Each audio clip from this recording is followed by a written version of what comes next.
Great. Hey, everybody, welcome to the wonderful world of Remnant Radio. In this program, I've got Lee Strobel with me. We're talking about the supernatural. It's going to be an exciting program. You guys stay tuned.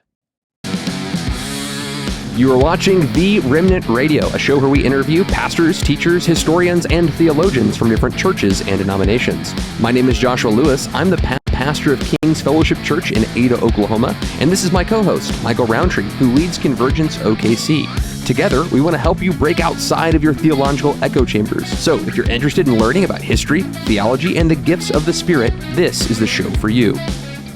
We are excited to have Lee back on the program. We're going to be talking about his new book, Seeing the Supernatural. But before we dive into it, I want to remind our listeners about all the various things we got going on at Remnant Radio. We got conferences, we got courses, we got Patreon content, we got all extra stuff all over the place. The best way to stay in tune with all that's going on and not being avoided by the ever-changing algorithm is to subscribe to the newsletter. There's a link for it that can be found in the description over at theremnantradio.com. It's completely free to subscribe, and you get all the updates on all the things that we're doing, including interviews just like this when they release.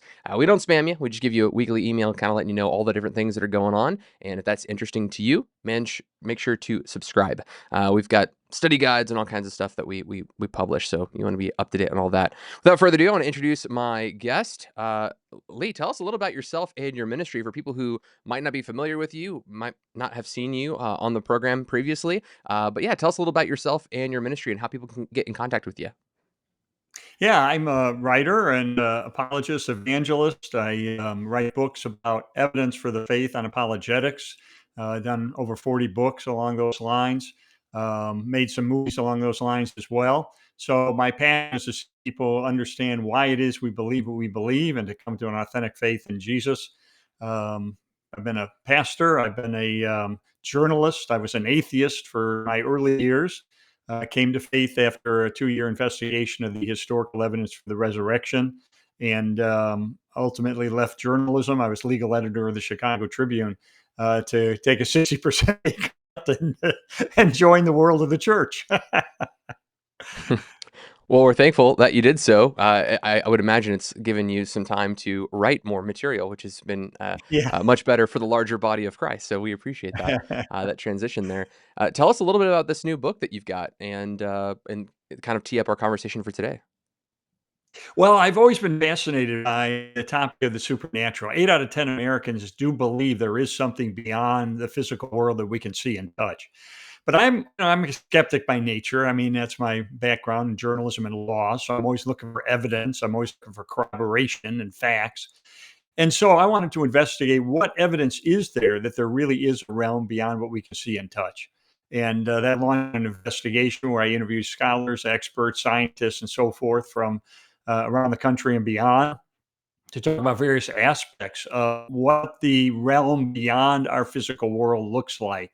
And it's a fascinating topic. And I think because so many people believe there is something out there, but they're curious about what it is, it's important to understand what the Bible teaches about it. And interestingly, the Bible's assertions about the other life and the other world are supported by evidence in many cases. Well, tell us a little bit. I mean, you've seen, or in your book, you kind of document miracles, healings, even angelic visitations. You talk about those kinds of Yeah. things in your book. But tell us how you're able to distinguish between what is real, like an actual substantive case, what's someone looking for attention, what's like a kind of maybe a placebo effect that someone's having. It's a psychological breakdown, maybe. I mean, there are different kinds of Yes. ways that we can, and even demonic, right? Like we don't deny Yes. that there are probably witch doctors somewhere that can do something and someone not be sick anymore, right? Like, so at least with No. a Christian worldview of a Christian, we would say, hey, that's at least within the realm of possibility. So how do you distinguish between supernatural versus natural, and the supernatural versus the dark end of the supernatural spectrum as well? Yeah, I mean, for me, a lot of it involves corroboration. How do we know as you say, the people are telling the truth? This isn't something conjured up in someone's mind or consciousness or subconsciousness. It's not the placebo effect and so forth. So I'll give you an example. We're investigating miracles. For me, I'm more apt to believe a miracle occurred if we have solid documentation from credible medical sources, if we have multiple eyewitnesses who have no motive to deceive, if this takes place in the course of some sort of spiritual environment, such as prayer, and often if we have corroboration of some sort to confirm that something beyond the natural realm is taking place. So I'll give you an example.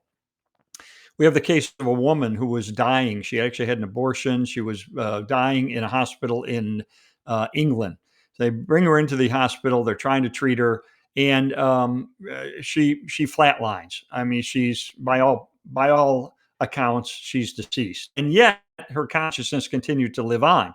In fact, she said later, I was conscious the whole time, and my spirit sort of separated from my body and floated to the ceiling of the room, and I was watching the resuscitation efforts that the doctors were performing on my body. And when she was revived, they finally restored her life to her. Her spirit returned to her body, and she said, "Oh, by the way, there's a ceiling fan here in the room. On one of the top blades, one of the tops of the blade of the ceiling fan is a red sticker.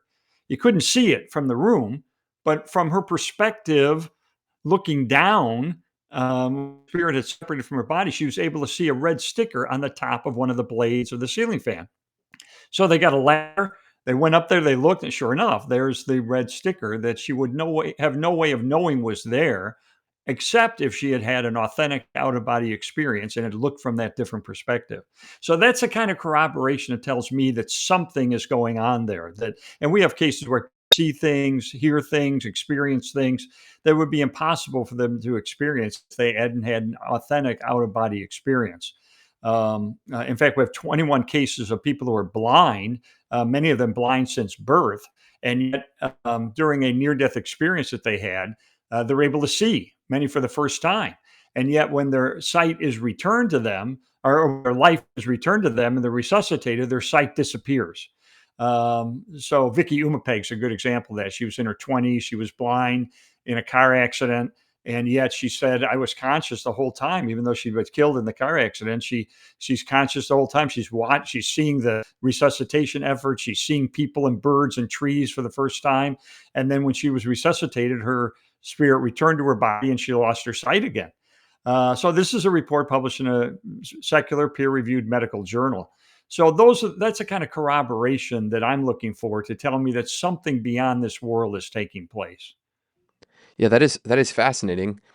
I mean, I would be curious. So you mentioned a moment ago how not so many Christians, so many Westerners have a really open worldview right now to the supernatural, Yeah, and yet in the midst yeah. of that, I find that post Enlightenment, I would say I am downstream of the Enlightenment, and I read the Bible sometimes going, "We've got talking donkeys and dragons. Like, am I reading Shrek or Scripture? Like what's going on here?" Right. So Yeah. we've got some pretty mythical like things that take place. So I know even within myself, even though I am as open to the supernatural as you can be, um, I'm charismatic. I am a Christian. Like I believe, there's a God who created all. I'm often Yeah. tempted by my Enlightenment roots to kind of go back into a monistic, I think you describe it as physicalism in your book, not a dualistic perspective of thinking of the world as physical things and spiritual things.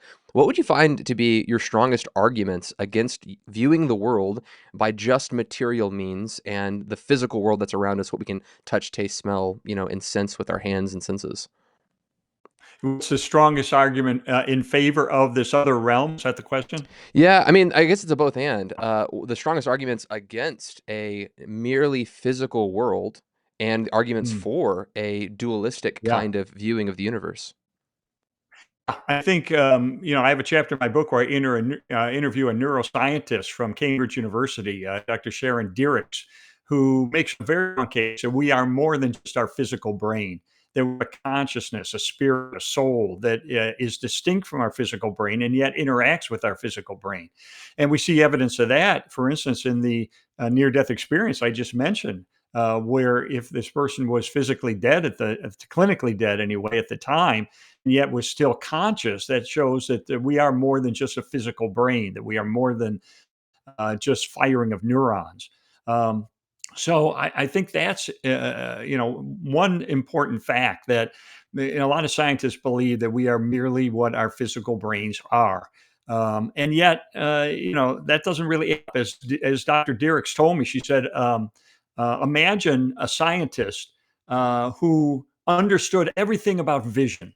They understood the physical process of vision, how the eye functions, how it interconnects with the brain, and all of the things that a scientist can understand about the physical nature of eyesight, and yet that person was blind. She said, if that person's eyesight was suddenly restored, would they know anything new about sight at that moment?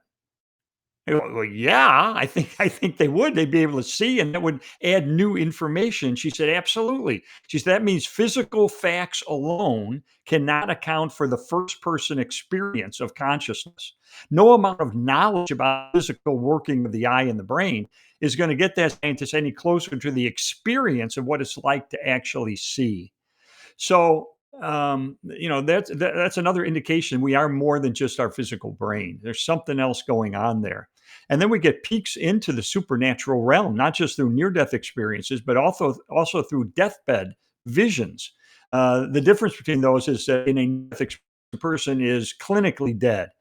They may have no brain waves, no heartbeat, some of them are declared dead. They're clinically dead, but they're going to return to life. They're going to something is going to happen. They're going to be restored to the living. And often they tell the story of what happened during that time that they were physically dead, and yet their consciousness continued on.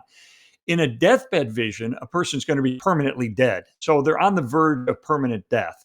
And yet, at the end of that time, just before they die, they get a glimpse of this world to come, of this other world. And what's fascinating about that is, first of all, how common these deathbed visions are. There have been tens of thousands that have been studied by scientists. It's unbelievable how many there are. Um, they went to a huge nursing home complex in a hospice facility in New York State and asked these dying patients, hey, if you have a vision like that, not a dream, but something more profound, more vivid than just a mere dream, tell us. We'd like to know. 88% of them had a pre-death vision. And I bet the other 12% had one too, but they died before they were able to talk about it.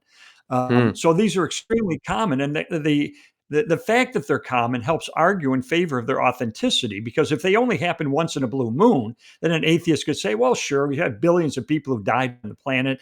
Surely every once in a while something weird happens like that." But these are extremely common. In fact, I was telling my wife about this, and she said, "Well, didn't you know that both my mom and dad had pre-death visions?" I no, I knew that. And she told me the stories of which she had firsthand account. So one group of experts studied 3,000 of these cases, and their conclusion is these experiences, in their words, are definitely not hallucinations, fantasies, or memories caused by grief, nor are they projections of the subconscious mind or products of an overactive imagination. So we're seeing something beyond that, and we see this in the Bible in Acts chapter 7, how Stephen is being stoned to death, is the vision of heaven and the life to come, the world to come. So there's a biblical basis for this. The other thing that's corroborative of these is sometimes people will see things that they didn't expect to see. So, for example, there was a case of a woman, Doris. She was dying in a hospital in England, and she got a glimpse of what was to come. She's describing these wonderful beings, these angelic beings who are there. And then she sees her father, who had died before her many years earlier. She said, I see my father, and he's welcoming me to come. And then she got very puzzled. She said, wait a minute. Vida is with my father. What is Vida doing there? It doesn't make sense. And then she died. Well, Vida was her sister. Her sister died 3 weeks earlier, but nobody had told Doris because she was ill and they didn't want to push her over from grief to have her die. So they withheld the fact that her sister had died. And yet she's getting a glimpse of the world to come with her sister in it. That's a kind of corroboration that gives credibility to these deathbed visions. Okay, I've got so many questions here. I think I'll do Yeah, two questions. One yeah. is going to be, why aren't evangelical. I mean, you would think evangelical Christians would be talking about this a lot. Like this would be some pretty. Yes. So this is the first time I'm hearing about it after having read your book Yeah. and talked to you. Like, why is this not being talked about? And then Yeah. two, are all of these visions positive? Because you just mentioned a moment ago, hey, faith building. I see Jesus up in the heavens. Right. My sister's up there. That's super exciting. I mean, do we have any of these like hellish sorts of tremendous fear encountering sorts of deathbed visions? Yeah. And can we make the account that, I mean, that's a third question. Let's keep it on two. Let's keep it on the two. Yeah. Why are we talking about Yeah. this? And then the second Yeah. one, are any of them fear-based and trepidatious opposed to awe-inspiring? Yeah, great questions. I think people are starting to talk about this now because of the research that's been recently published. So we have doctoral dissertations that have been done recently on these deathbed visions, for instance, and on near-death experiences. For my book, I interviewed J. Steve Miller, who is a PhD, got his dissertation done in this area on this topic, and has written extensively and spoken extensively on it. Others have as well. I mean, prominent researchers from Cambridge University and Oxford University who produce studies on this. And by the way, talk to any hospice nurse. It was funny. I was just this last weekend. I was at a church in um, and where was I? Little Rock, Arkansas. And a woman came up to me and she said, I'm a hospice nurse and I can tell you absolutely these cases are true. I have so many people who have these pre-death visions that I've personally interacted with. And we have actually retired hospice nurses who've written books in which they recount many of these cases. So we've got scientific studies that are done through researchers doing doctoral dissertations. We have popular level books done by hospice nurses. And what's interesting to me is Dr. Miller did a podcast talking about these deathbed visions on a program that gets a lot of skeptics and atheists who watch the program. And so I went to the YouTube site to see the comments that people had made because I thought, well, atheists are going to object to this in some way. I'd like to see what they say. Every comment was something like, "Oh, my father had this experience," or "Oh, my Aunt Mary had this experience," or one after the other. It is actually astounding how common these actually are. Um, so I think we're seeing more of this. I hope my book will help get out the word on these deathbed visions as well. Your other question, are there negative experiences? Absolutely, yes, there are. In the area of near-death experiences, about 24% are horrific experiences, negative experiences. In the area of deathbed visions, it's roughly the same number. I think about 20%, as I recall, are extremely negative. And I think the truth is that a lot of people who have negative experiences don't share them because they're embarrassed. Who wants to say, well, I just encountered Satan? I mean, people don't want to talk about that. And I think people tend to suppress that as well. But yes, we do have negative experiences. There was a famous one involving a guy named Dr. Howard Storm. Dr. Storm was an atheist. He was a professor of art at a secular university and chairman of the art department. Was visiting Paris, France. He had a heart attack. He died, but he was clinically dead. And he recalls standing next to his bed and seeing his body in the bed. His spirit is separated from his body. And he's being beckoned by these friendly people in the hallway saying, "Hey, come on, come with us. We've been waiting for you." And so he follows them, and it's a long journey. And finally, he's getting tired. Where are we going? Where are we going? And finally, they begin to attack him. They assault him. He said there's no horror picture that can ever capture how depraved and awful these creatures were assaulting me. And in the midst of that, he called out, "Jesus, help me. Jesus, save me."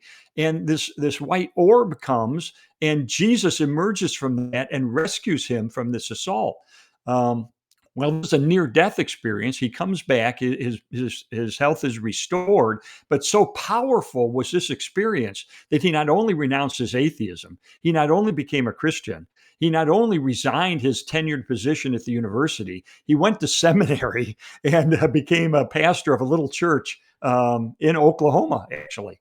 That was a profound, life changing experience that he had. And you wonder, well, wait a minute. Hebrews says that we are appointed once to die and then the judgment. Was he getting another chance, a second chance? No, he wasn't permanently dead.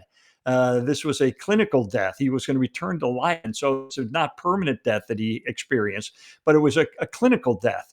And he called out to God, and God rescued him. We have several cases of that where people in these horrific experiences call out to God, and God rescues him in the midst of that. We have one case of a young man by box jellyfish, which are among the most poisonous creatures on the planet. And he's assaulted twice by these box jellyfish and is clinically dead, and yet has an experience like that and calls out to God to be rescued and is rescued. So again, these people are not permanently dead. They're coming back. This is just a clinical death that they've experienced at that point. Now, well, I'm going to play the role of the skeptic here for a second. You're not Yeah. used to that at all. So we'll have you kind of respond to this kind of way of thinking. I would assume that these studies have been taking place predominantly in the West, because we have lots of medical resources to observe these sorts of people. And what if I were to say, well, when you get near death, your synapses aren't firing the same way. You think these experiences are really real. Sure, people are going to have lucid dreams. And even with the story of this gentleman who ended up becoming a pastor, which again, if I take my skeptic hat off, I go, praise God, put it back on. And I go, in his situation, even if he was an atheist here in the West, he's at least aware of the Jesus story, or as the atheist might say, the Jesus myth, and say, well, if he was in a place of terror, of course he's going to call him that name. But what about people who are Muslim, or people who are Hindu, or those kinds of, do they also have these deathbed experiences where they don't see Jesus? They see Muhammad, they see Allah, they see, Krishna, they see whatever deity, fill in the blank. Right. Is it Yeah. true that these experiences are cohesive as they point to Jesus? Are these experiences even verified in other locale where Christ is not the central deified figure in their culture? Yeah, that's a great question, and we have to understand that um, um, there have been studies around the planet of these kind of experiences. Thousands of cases have been scrutinized. What's important is not how people interpret what happened, but what actually takes place. There is a core of common things that happen, for instance, in a near death experience. Separate out the worldview, because you're right, a person's worldview can affect how they interpret what they're seeing. Strip that away. Just look at what actually takes place during a near death experience. And what you find is it matches up with what the Bible describes in terms of death and the afterlife. You don't find, when you go to India and you do research on this kind of topic, you do not find people having a near death experience and encountering Shiva, for instance, from the Hindu god. No, they're encountering a God who is uh, is indistinguishable from Jesus. So that's a fascinating aspect of this. But again, you're going to interpret it differently. So, for instance, if a Hindu uh, has a near-death experience and encounters a person who is a divine figure with a book, they may say, "Oh, that's the book of karma," and they're trying to determine what your karmic debt is and so forth. That's an interpretation, but a divine with a book is also consistent with what the Bible talks about, the book of life.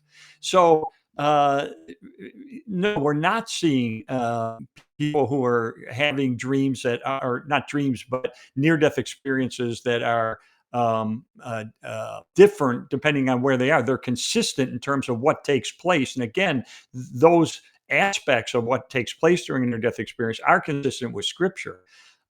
So that's a fascinating thing. The other fascinating thing is you see articles in the Lancet, which is the prominent medical journal in England and elsewhere, where scientists have studied it. By the way, there have been 900 scholarly articles written and published on the topic of near death experiences, for instance, over the last 50 years. This is a well studied phenomenon. And the conclusion of the research including a prominent Dutch cardiologist who's an expert in it, is that these are not mere hallucinations. They are not the final gasps of an oxygen-starved brain, and they can tell because they can compare what actually occurs during your near-death experiences versus those kind of experiences where they're documented. So we can rule out that these are somehow a physiological phenomenon that is unrelated to what is actually occurring. And John Burke, who is a good friend of mine who studied 1,000 near-death experiences and written a great book about it called Imagine Heaven, is also a pastor Yeah, and we've has had him on the documented program. how. Oh, you've had him on the program. Okay, Yeah, good. yeah, yeah. So, John is an expert on this, and he'll tell. In fact, I interview him for this book, and he goes through what the evidence is. And of course, I footnote this kind of stuff. So if people want to check out the articles in peer-reviewed medical journals or whatever, they can use those footnotes to actually check out the evidence for themselves. Mm. Well, let's talk about healing for a moment. I know this shifts our subject ever so slightly. There was a recent interview that I listened to. I think it was the G3. I think it was because they do the cessationist documentary, and sometimes I want to be as gracious as possible. I think it was Justin Peters who on that program said there has never been a single documented piece of evidence for a healing.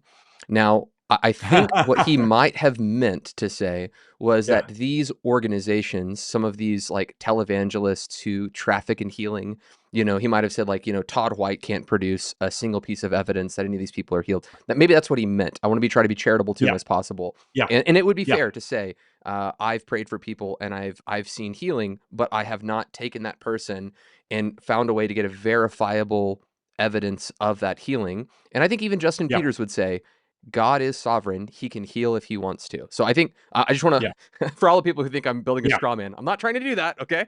Sure. Um, Yeah, yeah, but I also know that it's very difficult to have documentation on miracles. I had a friend who did a documentary called Send Proof. His name was Elijah, and he worked with Global Research Medical Institute, who tries to get verification, but he found that one, people have pain in their bodies that they don't go to the doctor for, and then that pain leaves, and it's like that's hard to mark, to prove, right? But then you have other people who, I had a kidney that was taken out, and someone prayed for me, and now I have a kidney. What doctor is going to go, yep, there's a kidney there and I took it out? Like you get yeah. sued for malpractice, right? Like Right. there are some hairy things in getting miracles documented. So Yeah, all that to be the case, could you weigh in on this? Are there yeah. documentations of people actually getting healed? And then what kind of documentation is that? Is that just eyewitness testimony of someone's experience, or have there been legitimate medical examinations that can prove without a shadow of a doubt that through prayer someone is no longer ill, sick, diseased, etc.? Yeah. Yeah, I've definitely seen many cases that I document in my book that I believe are well documented and well established by the facts. I'll give you a couple of examples. There's a woman who was blind with an incurable condition. She was blind for a dozen years. She went to a school for the blind. She learned how to read Braille. She walked with a white cane. She married a Baptist pastor. One night they're getting ready for bed. She's in bed, comes up, and he's weeping, he's crying, and he puts his hand on her shoulder and begins to pray and says, God, I know you can heal my wife. I know you can restore her sight. And Father, I pray that you do it right now. And she opens her eyes to perfect vision. And she says, I was blind. And my husband began praying for me. And then all of a sudden I can see perfectly. It's a miracle. I mean, she's actually blown away by this. Her eyesight has remained intact for nearly 50 years. Four medical researchers studied that case, gathered the documentation, published it in a peer-reviewed medical journal. That's a pretty astounding case. There's a case involving, I talked about this as well, like a young girl who contracted a rare virus. Her hearing is destroyed in her ears. It's an incurable condition. They fit her with hearing aids to give her a little bit of hearing, but it wasn't sufficient, and she was traumatized by it. She wanted to be able to hear again. She and her family began praying earnestly that God would heal her. But one day at school, her hearing aids were damaged. So she goes to the audiologist and they test her and they give her new hearing aids. So they've tested her, they've got her level of hearing, they give her the hearing aids. That night, she comes running down the stairs and says, "Mommy, mommy, I can hear, I can hear." And her hearing has been totally restored. Well, the mother's blown away by this. She calls the doctor up. The doctor says, "I don't believe you. Come in and we'll test her." They bring her in the next day and test her again, and she's got normal hearing. So here you have a test done, point A, immediate healing, point B. So you've got no hearing, this supernatural experience, and then full hearing again. So something is going on there. It's not the placebo effect. That's not a medical mistake. But even more than that, I interview in my book a PhD from Harvard University, who's a professor at a secular university, Indiana University, Midwestern University. It's true that miracles tend to cluster around the world. They don't necessarily happen evenly distributed around the planet. They often cluster in places where the gospel is just breaking in. And so this PhD from Harvard heard that there were miracles taking place in Mozambique where the gospel was breaking in. She said, "I'm going to test it." So she sends research to Mozambique. They go into the brush, into the little villages in the middle of nowhere, and they say, "Bring us your deaf and bring us your blind." So the people bring all the deaf people, blind people, or people with severe hearing or vision loss. And they test them scientifically. What is your level of hearing? They get that established. Then they are immediately prayed for in the name of Jesus Christ by people who tend to have a track record of God using them that way. And then immediately after that, they're tested scientifically again. Is there any difference? And guess what they found? In virtually every case, there was improvement. In fact, get this, the average improvement in visual acuity was tenfold. One woman named Martine could not hear the equivalent of a jackhammer next to her when they first came and tested her. After 10 minutes of prayer in the name of Jesus, she can hear normal conversations. Well, these researchers are so blown away by this, they said, "Well, let's go somewhere else where the gospel is breaking in." So they went to Brazil, did the same test, got the same results. In fact, there was a woman in a village in Brazil who could not see three fingers being held up from 9 feet away when they first encountered her. After prayer in the name of Jesus, she could read the name tag of the person who was praying for her. This is a scientifically rigorous study that was accepted for publication in a secular, scientific, peer-reviewed, highly respected medical journal, the Southern Medical Journal. Was this Um, was this Candy and Josh Brown?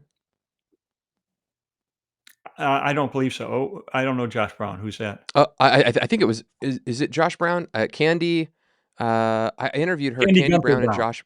Yeah, Say it Candy again. Brown. That's right. It She's the was okay. Yeah. PhD So from Harvard. yes, That's yes. right. Her husband is That's right. Josh Brown. So I think they went Yes, down I to interviewed. Mozambique I together. knew Josh. Yes, I Yes. interviewed both of them on the program years ago, and went through Yeah. this documentation as well. I just want to make sure it's the same person, because if there's two people with the same story, like, this is wild. No, I'm no, no. sorry. Yeah. That's Candy Gunther Brown, PhD from Harvard, professor at Indiana University, and I mean that. What do you do with that? That is. That's I'll wild. give you another one. I'll give you another one. There's a baby who was born and which kept vomiting and couldn't keep food down, and they realized the child had a case of what's it called? Parastenosis, I think it's called. It's the paralysis of his stomach. It happens from time to time. It's an incurable. Nobody's ever been cured of this before, and so they had to do surgery and insert two tubes so that the food would go through the stomach into the small intestine and be digested that way. Well, of course, this created problems as this child grew up. He couldn't eat most foods, and it was difficult for him. But he was survived, and then he got to be 16 years old. And one day, his parents brought him to a Pentecostal church, and the pastor got up and talked about how he had been healed supernaturally. And so afterwards, the parents brought him up and said, "Hey, he's got this stomach paralysis that's incurable. Would you pray for him?" So the pastor put his arm on the boy's shoulder, and the boy later said, "I felt like an electric shock starting in my shoulder and going down to my stomach." And he was instantly healed of this stomach paralysis, the first case ever documented of this being cured. This again was published as a case study in a peer reviewed medical journal after being researched by medical researchers. So, what do you do with that? Um, I interviewed personally a woman named Barbara Snyder, Barbara was dying of multiple sclerosis. We got documents from the Mayo Clinic documenting her case. She was um, first contracted multiple sclerosis when she was 16 years old. Her health deteriorated very rapidly over the next 16 years. She was hospitalized repeatedly. And she was dying. And they said, there's nothing we can do. Next time she gets pneumonia, which she will, we're going to let her die because we're just prolonging the inevitable. So here she is. She's in bed, in hospice, in her home. She's got a tube in her throat so she can breathe through oxygen canisters. She's blind now because she are gray shapes. Her body is twisted like a pretzel. Her fingers are touching her wrists, and her toes are extended. Her legs have lost all their muscle tone. She hadn't walked in 7 years. And she's literally on her deathbed. She lost control of her urination and bowels. She got tubes in her. Well, some of her friends called up WMBI, which is a Christian radio station in Chicago with Moody Bible Institute, and said, "Hey, would y'all just ask people to pray for Barbara? She's on her deathbed. Just pray for her." Well, we documented that at least 450 people began praying for Barbara. How do we know? Because they wrote letters to Barbara saying, "I'm praying for you." So on Pentecost Sunday, Barbara's in her bed. Two of her friends are there, actually three of her friends, and they're reading her some of the letters from people who've written saying they're praying for her. And all of a sudden, Barbara hears from a voice from the corner of the room saying, "Get up, my child, and walk." Well, she's stunned. There's nobody in the corner of the room. It's like, what in the world? So she yanks out the tube from her throat and said, "Go get my parents. God just told me to get up and walk." So they run out, but she can't wait. She jumps out of bed. So I said to her, "What was that like?" And she said, "Lee, the first thing I noticed is my feet were flat on the floor. And my feet have been rigidly extended for years. And I was amazed by that. And then I looked and my hands had come uncurled. They'd been rigidly closed like claws. And I and then she said, the third thing I noticed, I could see." She said, "You'd think that'd be the first thing I'd notice. It was that third thing I noticed." And um, Barbara and her mother comes in and grabs the calf on Barbara's leg, said, "Your muscle tone has returned." This was Pentecost Sunday. There was a church service at their Wesleyan church where they attended in Wheaton, Illinois. They went to the church that night to tell everybody. The pastor is up there and he says, "Does anybody have any announcements?" Barbara walking down the center aisle. Now, nobody's seen Barbara walk for 7 years. They've seen her in wheelchairs. And so the whole place erupts with people singing "Amazing Grace. I once was blind and now I see." Next day, she goes to one of her physicians who says later, "When I saw her walking toward my office, my first thought was, oh, she died and this is a ghost, because this is medically impossible." In fact, one of her doctors described her originally as one of the most hopelessly ill patients he had ever encountered in 35 years of practice. And doctors ended up writing about this in books they wrote because they said what an honor it was to be witnesses to a true miracle of God. So Barbara being totally cured, she ended up marrying a pastor. They had a little church in Fredericksburg, Virginia, which is where I went and interviewed her. Jeez, that chokes me up. I'm trying to like hold back tears and I stuff. know. That's pretty emotional, man. Instinct and the sweetest woman. She sold real estate, and her husband was a pastor, kind of bivocational thing, and just the sweetest woman. And here you have a case of someone instantly cured of multiple sclerosis, and after hearing the voice of God tell her to get up and walk. How does that happen? I got to say, as a skeptic, that's got to be a miracle. Yeah. You mentioned all of these sources of data that have come and testified a bunch of miracles. Obviously, people need to pick up your book in order to like Yeah. read some of these for themselves because it is very encouraging and faith building. You mentioned in your book Dr. Craig Keener's volumes on Yes. miracles, right? So it's like Right. to say that there's no documentation is so absurd and would encourage people go look up the documentation. But I'd be curious with all of these stories of miracles with the medical research that's been done, the testimonies from eyewitnesses, people's personal experience. I mean, there's really a mountain of evidence here.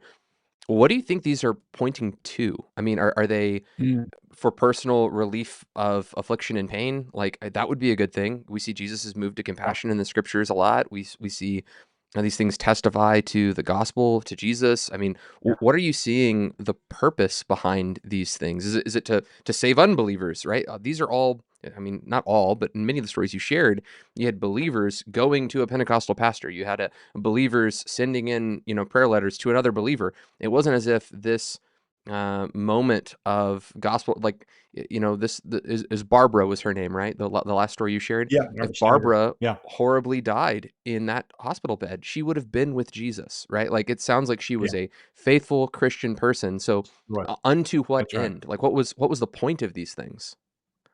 Yeah. I think you hit on some of the points that are important. Number one, they point toward the existence of God.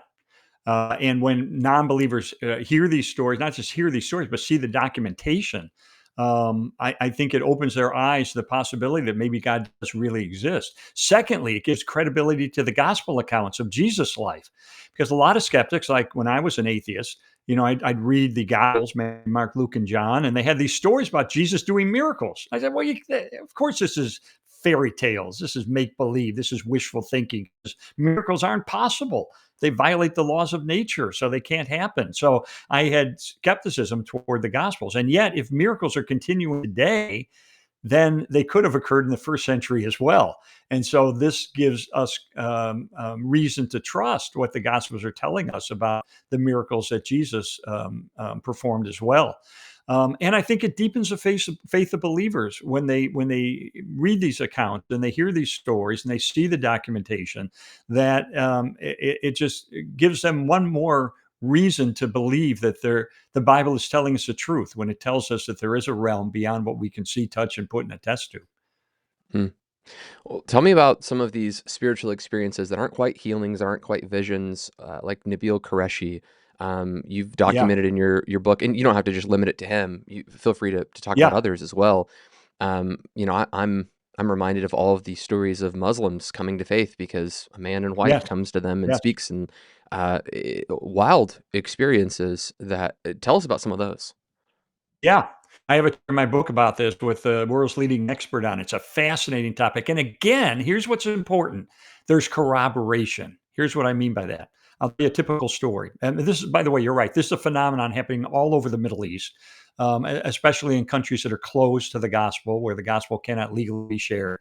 We're seeing people, Muslims, having dreams about Jesus, but they're not going to sleep as a Muslim, having a dream about Jesus and waking up as a Christian, because that could be a subjective experience. Although a devout Muslim, would have no reason to imagine or have a dream about the Christian Jesus that might lead to apostasy and a possible death sentence in certain places. So they're not motivated to have a dream like this. But nevertheless, is external corroboration to these cases. And I'll give you an example.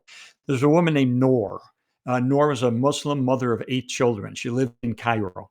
One night she had a Jesus dream. She said, it was unlike any dream I ever had. It was more vivid, more real. I was more present. And Jesus appeared to me in this dream. We're walking along a lakeshore, and I am mesmerized by his beauty, by the love I felt. I for the first time in my life, I didn't feel shame. I just felt this grace and love emanating from him, and she's captivated by it. And Jesus, tell me more about you. Why are you coming to me? And I'm a poor woman from, with 8 children. And Jesus said, my friend will tell you tomorrow. And she, well, who's your friend? And Jesus gestures toward a man who'd been walking with them along the lakeshore. She hadn't noticed him because she was so mesmerized by Jesus. And so she wakes up. The next day, she goes to the crowded marketplace in Cairo, and she sees the man from her dream. She goes up to him. You're the one. You're the one. He said, whoa, whoa, what are you talking about? You're the one who was in my dream. You have the same glasses, same face, same clothes. You're the one. And the man said, wait a minute. Did you have a dream about Jesus? She said, yes. He's turns out he was an undercover church planter in Cairo and missionary. And he pulls her aside, opens the Bible, and he shares the gospel, the good news about Jesus with her at that point. He wasn't going to go to the crowded marketplace in Cairo that Friday afternoon. It's too chaotic. But he went because he felt 100% convicted that Jesus had a mission for him that day. So that's corroborative. This is not just a subjective, subconscious thing happening in a person's mind where they have a dream like this, but it is pointing toward something else that confirms it. And this is the typical pathway that these dreams will take. And I document several of them in my book. In fact, these are so common that sometimes in the newspaper in Cairo, you'll see an ad that says, call this number and we'll tell you about the man in white you saw in your dream last night. And people call up saying, "Yeah, what's this all about?" So these are extremely common and I think powerful. In fact, we had an one of these cases in the church where I was a teaching pastor in Houston, Texas. Um, there was a woman. She was when she was 16, living in a closed country in the Middle East. Had a dream about Jesus. She was unlike any dream I ever had. It was like a motion picture being projected. And I said, "Tell me what Jesus said." She said, "No, no, no. It wasn't what he said. It was who he was. I felt the love and grace, and it was overwhelming." And she said, "I was going through a crisis in my life at the time, and I'd called out to God. God rescue me, and this is what happened." Well, then she gets married, and of course, the oil industry, ends up sending her husband to Houston, Texas, where we have a lot of oil people from the Middle East. And so she moves into Houston, and she has another dream. And in this vivid dream, she's in a body of water up to her waist. And there's a man with her holding a book, and he's weeping. And she has no idea what this means. And she meets a neighbor, and the neighbor was a member of our church. And the neighbor said, "Why don't you come with me? Your husband's out of town.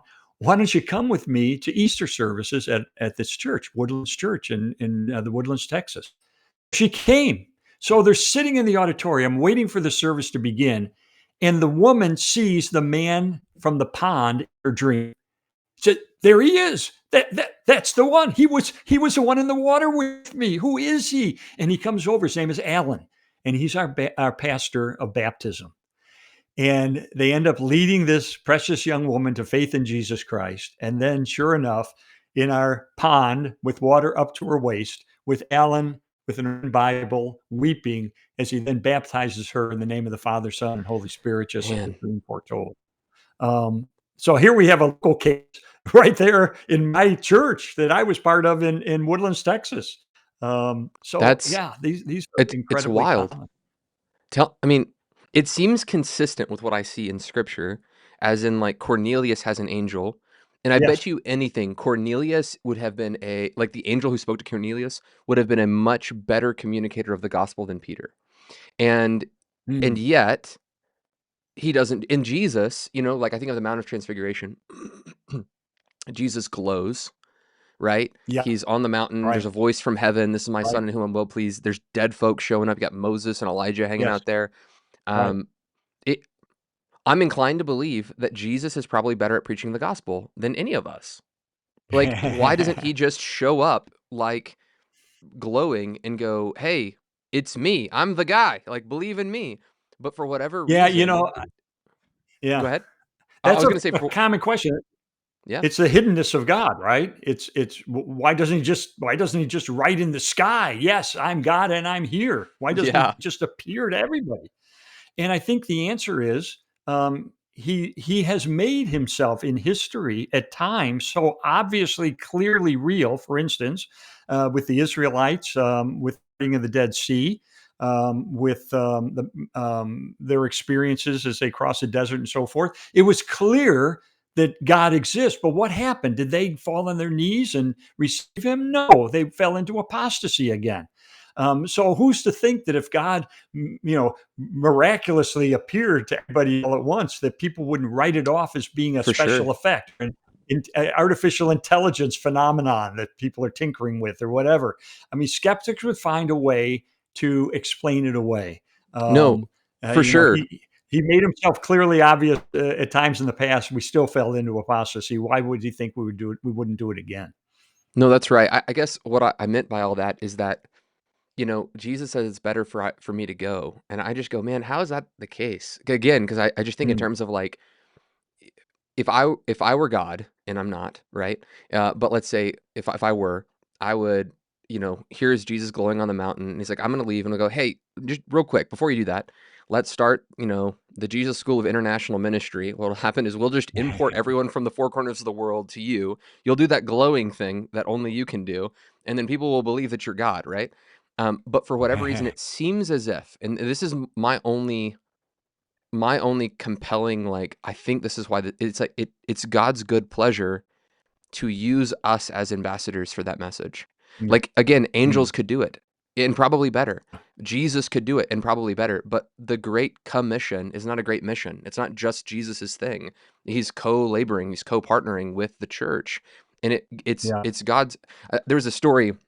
This almost has nothing to do with what we're talking about, but I love the story. There was a story where I was in this public high school doing evangelism, and Mr. Fable, an elderly teacher at the time, I don't know where he's at in life now. If you're watching this, Fable, let me know. Yeah, Mr. Fable shares a story about his son. He got done with teaching, comes home, and he has this big, heavy crate of books. And his son walks up and is like, "Dad, I want to help you. I want to help you." And he knows if he handled this kid this box of books, he would crumble like a crouton. It's way heavier than, he could carry it. So Fable contorts his body in like this really like odd fashion. I think he even says he might have thrown out his back so his son can help him carry these books in. And he goes, "I didn't do Mm, that because like it would have been easier for me to do it without him, but I did it for the pleasure yeah. of partnering with my son and having him participate in this practice." And I don't know, that's been comforting to me to think in Mm, terms that the people of God are carrying out this message to the world, and that he doesn't leave us out of the story. He doesn't just like, yeah. "Hey, come and visit a person in the Middle East and tell them that," like, the community of faith shares in that, there's Yes. an old church father who says something like, uh, no Christian has ever had, God as their father and not the church as their mother, and like that you're Mm, not birthed alone into a desert floor yeah. with just you and Jesus, but you're birthed into a community that cares for you and can love on you and to Yeah. teach you the path. So you don't Yeah. have to rely entirely on esoteric kind of spiritual experiences, but you're Yeah. birthed into a community that can help disciple and form you. Um, yeah, that has nothing to do with our program. I'm No, so I sorry, think but yeah, that's a great point, though. I mean, one of the greatest joys of my life is when God, in His sense of humor or sovereignty or whatever, uses me to share the gospel with people, and people come to faith in their lives and eternities are changed, and I'm so grateful that I get to participate in this grand plan of redemption that God is unfolding around the planet. It's as you say, didn't have to do it this way, but by including us, it gives us an experience that we otherwise would never have. yeah. I want to ask about angels as well, because you write about angels in your book, Yeah, and I had an experience that I think was a legitimate experience with an angel. It yeah, wasn't necessarily a good experience, to be very clear. I'm not the hero of this story. I'm actually probably the bad guy. And I was raised in a kind of charismatic Pentecostal world, and part of what we do on this channel for people who watch is kind of police some of the craziness that we see online and in the Pentecostal charismatic space. So, yeah. and I think a lot of it for me has a lot to do with this experience. I wake up in bed, and I sit up, and I'm kind of leaning up on my pillows in bed, and I look down at the foot of my bed, and there's this glowing being, right?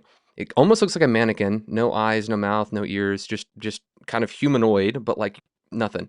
And then it had like strands of muscle covering this being, and every strand of muscle seemed to emit light. So it was just this glowing Mm, being, and it was beautiful. And I remember praying a lot in Bible school about seeing the face of God, right, encountering God. And I see the face of this being, and I think, wow, Jesus's face shines like the sun. I wonder if this is Jesus. And once that mm, thought runs through my head, I hear a sound that says, "Angels of darkness portraying themselves as angels of light."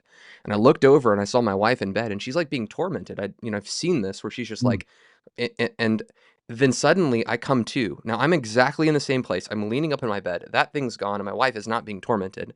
And I go, how easy am I to think that every spiritual experience mm. has to be God, right? So like it was a Yeah, discernment moment for me. It was a corrective, like, "Hey yeah, buddy, like not every supernatural thing that you're seeing is me." And that was right. a comforting and rebuking sort of experience. But it's one that I've carried with me into these spaces of discernment. Tell me, Yeah. as in your research of angelic Yeah. encounters, um, Yeah.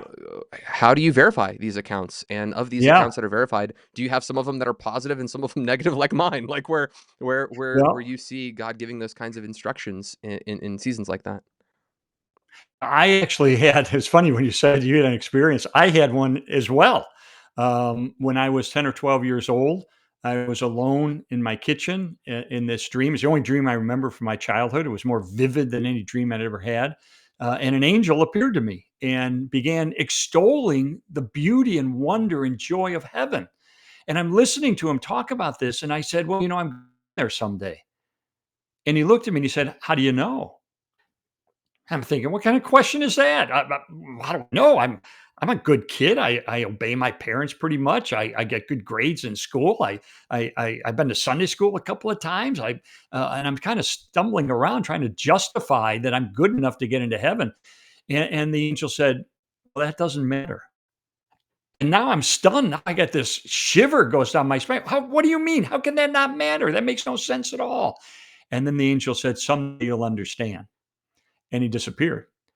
Well, that angel did 2 things that day. Number 1, he told me something I didn't know, and number 2, he made a prophecy that ended up coming true almost 2 decades later when I went to a church with my wife and I heard the gospel explained for the first time in my life that I could understand it. And I said, "Oh my goodness, it isn't through my good deeds that the doors of heaven are open."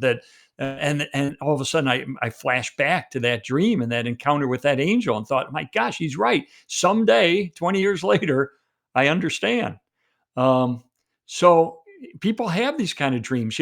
Billy Graham reported the case of a Scottish missionary who his name was Peyton, John Peyton, Paton, who was in the New Hebrides Islands in the South Pacific with his wife, and they were living in a little cottage, trying to share the gospel among these tribes people, and the local tribes folks didn't appreciate it, and they came in a mob one night to burn down the house, kill John and his wife. And so they're in their home, they're praying, God, what do we do? Protect us, help us. And they prayed all night. And dawn, the mob intent on killing them had dissipated. Well, they couldn't figure out what happened. A year later, the leader of that mob became a Christian. And so John's talking to him one day and he said, by the way, remember that night when the mob came that you were leading to burn down our house and kill us? Why didn't you do it? And the man said, well, who are all those men that you had there? And he said, all those men, it was just my wife and I. He said, no, your house was surrounded by these men in white garments with swords that were drawn. There's no way we could burn down your house. So we went home. And they both agreed, well, it could only be explained as being the presence of angels. So we have the kind of reports that we see from time to time and the Bible does say, some people show hospitality to others unaware that they're actually showing hospitality to angels. So the Bible anticipates that we may very well have encounters with angels of various kinds. Um, the other example is in the Gospel of Luke when Jesus tells the story of the wealthy man and the beggar who both die, and the wealthy man goes to a place of torment, and the beggar goes to a place of bliss. He says that angels carried the beggar to this place of bliss. And interestingly, remember we were talking about deathbed visions. Often in deathbed visions, people see angels coming for them, just as Jesus said, to take them to the next realm. And one of the reasons we know that, well, we'll give you an example. Charles Templeton, who was the biggest skeptic in Canada, who once wrote a book called Farewell to God, My Reasons for Rejecting the Christian Faith. He was Billy Graham's best friend and pulpit partner who lost his faith at a liberal seminary. Um, he came to faith at the end of his life, or came back to faith at the end of his life. And on his deathbed, he called out to his wife, Madeline, Madeline, can't you see them? Can't you hear them? She said, what are you talking about? The angels, they're in this room. They're here for me. Oh my gosh, the beauty. They're singing. Their eyes are so beautiful. They're coming for me. I'm going to be with the Father. Um, And so it's very common that people have that deathbed vision of angels coming for them. Interestingly, also children have that vision. And what's interesting about that is if you're a 6-year-old child, um, your image of an angel most likely is a caricature you've seen in a cartoon where they have big wings, right? And but that's not what the angels see. And by the way, the Bible doesn't say that all angels have wings. And so there's a case of in a doctoral dissertation of a young girl who is dying, and she sees these angels coming for her. She says, "Mommy, mommy, can you see them? The angels are coming for me. Their eyes are so beautiful. Their singing is so beautiful." And the mother didn't want to disappoint her daughter, so she lied and she said, "Oh yeah, yeah, look at their big wings. I see the angels." And the daughter said, "Oh, mommy, you don't have to lie. They don't have wings." And she described them then in vivid detail. But you would think if this were just a subconscious experience that was generating this vision, it would see angels as they're depicted in childhood drawings with big wings. But no, they see something contrary to that. And I think that also lends some credibility to the fact that these angels are coming to escort them to the world to come. Hmm. The story that you shared about, I guess that Billy Graham, you said Billy Graham shared it about the Yes, Hebrides Isles? yes, It reminds me of that right. story of John Eliot. Are you familiar with that one? No, I'm not. So I John know who John Eliot, Elliott is, though. from what I understand, he gets speared alive, right? And then his Yeah, son goes back to those people that he had ministered to. And I hope I'm getting the story correct. But from what I understand, these people repent, they give their life to Jesus, and he asks them why. And he said that when we speared your father and he prayed for forgiveness for us as we were murdering him, angels or glowing beings came out of the trees to sing to God. And huh. he said we knew that there was something different about these people. So Wow, they were open to receive the gospel after this kind of experience. It was super wild. wow. Um, That's yeah, yeah, awesome. it's tremendous. Yeah, yeah. Very cool, Okay. very cool. Well, I've kept you for an hour and a minute, so I've kept you over longer than I should have. Maybe give me some closing thoughts. There's a reality. We didn't talk about the demonic, but there's a Yeah, reality of the supernatural world. We've talked about healings. We've talked about near-death experiences. We've talked about angels, kind of Christ appearing to people in dreams and visions. What are we all to make of all this? If we're going to kind of boil it all down to one point that you want people to walk away yeah. thinking about, meditating on, maybe the skeptic, maybe the Christian, like what do you want to offer them? I think number one is that there is corroboration. There is evidence that indeed the Bible is telling us the truth when it says that there is a realm beyond that which we can see and touch. And I think that's reassuring to Christians. And I think it's a challenge for spiritual skeptics to confront that evidence and see where it logically points, not to rule out the supernatural at the outset, but to be like an umpire in a baseball game, call a ball, a strike, and follow the evidence wherever it leads. Because I believe it leads exactly where the Bible points. The other thing is, and you've mentioned this a couple of times, it's so important. We need to be discerning. The Bible does say that Satan and his minions can, impersonate beings of light, appear as beings of light. And in my book, I have an interview with a scholar, Ron Rhodes, who talks about many ways that we can prepare ourselves to discern what is from God and what is a counterfeit, and that's very important for us to understand. And also, I have an interview with an expert on demons who talks about spiritual warfare. Well, what is that exactly? Because you're right, the demonic realm is real as well. And while Christians cannot be possessed by demons, they can be hectored and they can be confused by demons and so forth. So we need to be um, uh, aware of how to handle this sort of thing. In fact, a friend of mine just wrote a great new book called Your Story Has a Villain. And it's about spiritual warfare. It's a great, accessible book about how to deal with this stuff. And I deal with it in my book as well, Seeing the Supernatural. So those are important things. But I tell you what, I've been a Christian a long time. I don't think I've ever heard a sermon in my life on angels, for instance. Um, the supernatural is not often directly addressed in many sermons, and I think it's important for us to be aware of it, to see that what awaits us in the world to come, and also to be aware of the darker elements that seek to confuse us and lead us in the wrong direction. Super good. Super good.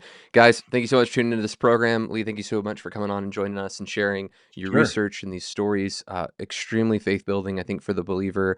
And then a lot to chew on as well for those who, man, they believe in Christ, but still have a hard time wrapping their mind around the supernatural worldview.